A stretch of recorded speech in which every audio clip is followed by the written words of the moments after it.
What's good, my people? Hope you all are well and okay. Mbuemo, here we go. And we finally managed to reach a deal, agree with Brentford. I'm here enjoying my nice Friday afternoon. Just come out from the mosque and just chilling. And you know what? I'm happy that we signed the player. Not happy with the price. I don't know the last time I actually was happy with the price of a transaction. I think other than Mazraoui maybe or De Ligt, we've not really done shrewd business. We paid for a player that we were quoted similar amount 5, 6, 7 weeks ago, and we ended up paying more than they originally wanted. You know, and you just have to go and look at the timeline. I hope the player lives up to the expectation and not the price tag. You know, I don't want him to have to deliver £70 million worth of goods. I just want him to deliver, you know, what we bought him for. Have we overpaid? Yes. Is there concerns if he gets any injury or whatever? Yes. Do we have depth in the squad to cover his position if things happen? No. So there's still a lot of things that haven't gone our way or the way we want. Now we are linked with Mr. Jackson, and you know what? No, it's just a no. Because if we are in the market to spend, if we are in the market to get players, let's get the right ones. You know, we got Cunha, the right player for our team. We got Mbuemo, who's the right player for our team, I believe. You know, we got Mazraoui, De Ligt, these sorts of players. But let's get Mateta. If we are not going in for players like Osimhen, if we are not willing to make, you know, statement signings that instantly upgrade and level up our side, fair enough. Well, then let's still get players that can be good enough to help us get into the top half of the table. And I don't see why we wouldn't entertain Mateta. Jackson is better than Rasmus Højlund, sure, no doubt about it. Is he the best striker that we can go and get? No. Will he be an improvement from what we have in the middle, in the front three? Yes. But I feel like if we are really reshaping this team, let's not make any mistakes where we end up in 2 seasons and say this player isn't good enough. The first season was a write-off. Yeah, all of this. Mateta's there. I feel like Mateta is not only proven, but he is established. He's established in the Premier League. Mateta is mature. I don't want development players. Mbuemo, Cunha, these aren't development players. You know, Mazraoui, De Ligt, these aren't development players. And we need to really score a lot of goals this season. Our last year, our goal tally was absolutely diabolical, and we can't just rely on Ahmad and you know, 1-2 players. You need goals from all over the park. Everybody has to chip in. We're not in Europe, so there's a lot of games that we won't be involved in, so the probability of players getting injured is a lot lower.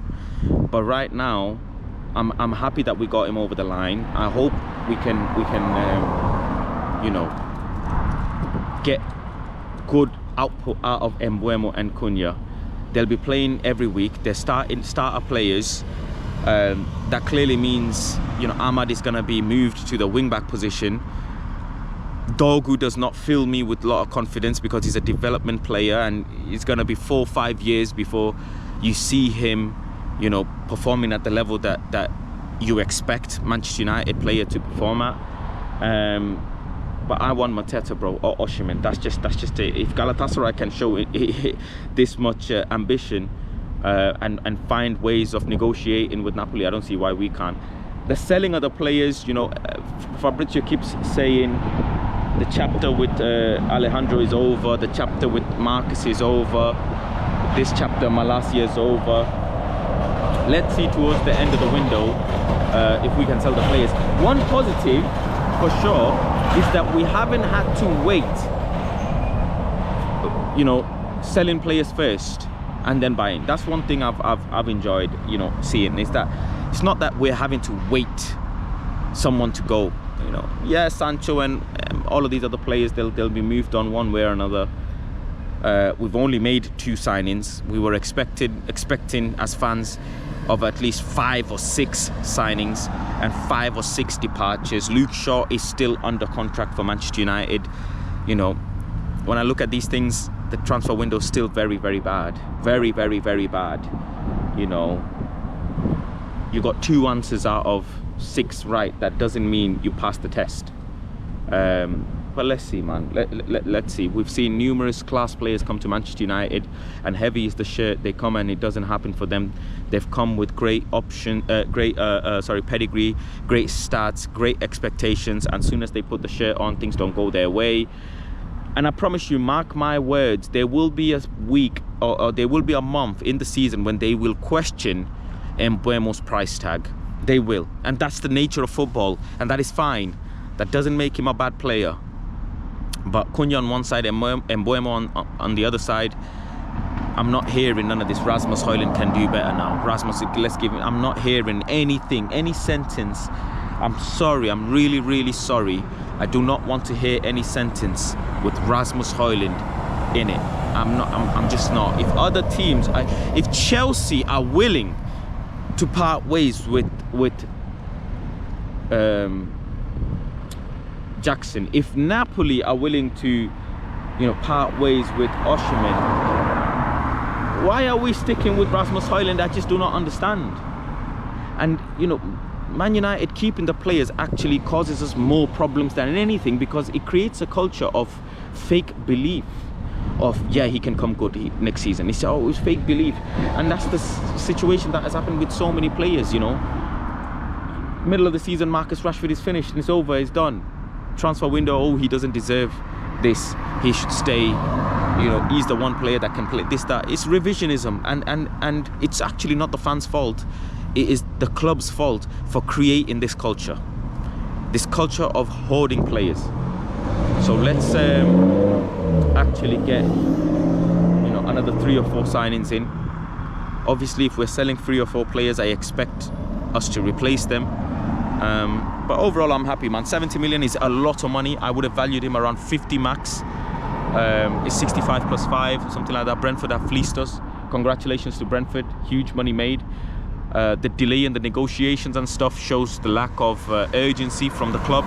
And Ineos are no better than the Glazers. They've not done anything any better yet. I'll really be honest. We've signed a shit ton of players before them, but Ineos haven't shown me anything in terms of wow, this is, wow, you know, this is a statement. Man United, they really want Man United to be back. I don't feel that. I don't feel that. And I still predict that we'll finish 7th if we're lucky next season. And that's at best, you know, at best. 7th or 8th at best. If we can get into Europa League spot, I'll be surprised. I'll be very happy. But I don't think that's going to be possible. Not yet, not at the way the team is right now. 2-3 injuries and we're over. And that can happen without European football, you know? So yeah, I hope I've given you my thoughts. Make sure you like the video if you enjoy the content. Subscribe to the channel if you enjoy the content. And peace, love and guidance, man. I'm out.